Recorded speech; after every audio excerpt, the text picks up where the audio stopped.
La Ligue contre le cancer, dès le 8 mars, étant très consciente de ce qui se préparait, a créé une cellule médicale d'appel nationale qui a reçu des centaines, environ 500 appels, plus les milliers d'appels qui sont parvenus aux comités départementaux, parce que nous savions très bien que les malades atteints de cancer avaient une fragilité particulière. D'abord parce que beaucoup des traitements diminuent leur immunité, parce que souvent ils ont un âge qui est l'âge de plus grande sensibilité, et d'emblée, on n'a pas fait comme s'ils n'étaient pas plus fragiles. On les a informés, on les a conseillés, on a essayé de les accompagner. Tout cela pour les protéger au mieux. Et par conséquent, dans le cadre du déconfinement, que l'on s'adresse aux personnes plus fragiles m'a toujours semblé normal. En revanche, lorsque j'ai entendu dire que le 11 mai, on allait commencer à déconfiner, sauf pour 18 millions de Françaises et de Français d'une particulière fragilité, qui allaient rester confinés, c'est-à-dire qui allaient rester devant respecter les règles administratives du confinement. Si vous sortez sans autorisation, sans attestation, vous avez une amende de 135 €. Alors, je me suis dit, c'est pas possible.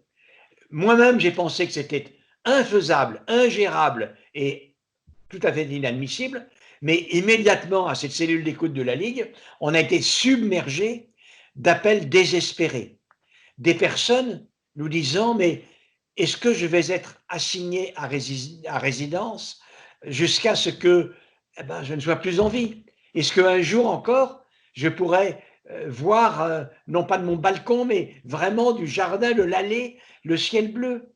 Est-ce que je pourrais aller jusqu'à la rivière? Est-ce que je pourrais sentir la rugosité de l'écorce de l'arbre? Est-ce que, si je ne le peux pas, ça vaut la peine que je me soigne? Et dès lors, il m'a semblé très important d'affirmer plusieurs choses. La première chose, c'est que reconnaître une fragilité ne conduit pas à la discriminer.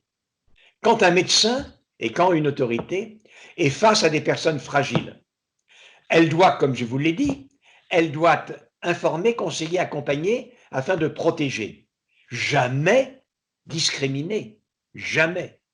Deuxièmement, si le but est de protéger, la discrimination est sans doute le plus mauvais moyen d'y parvenir.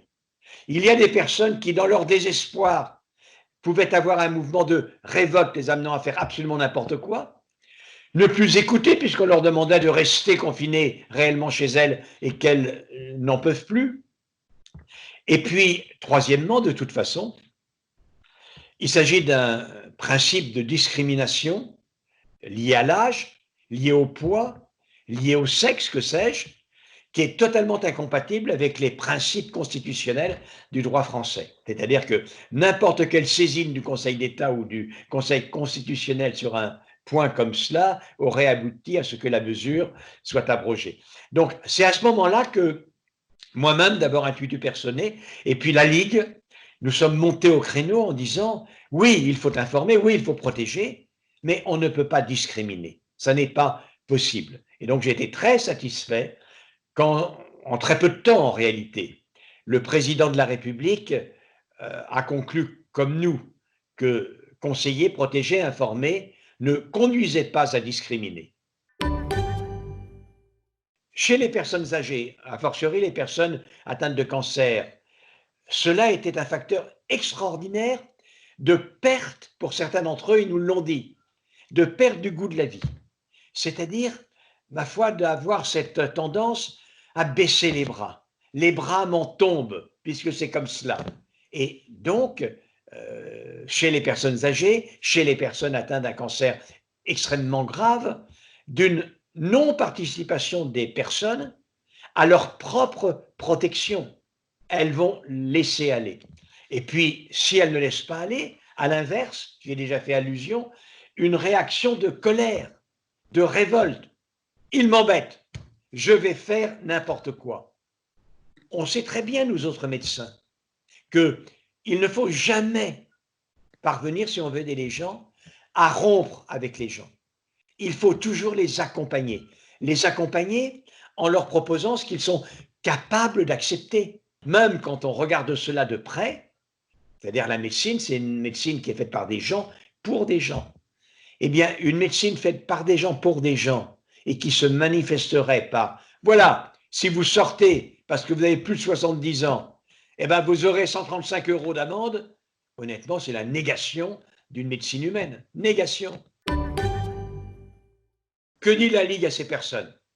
La Ligue est très claire.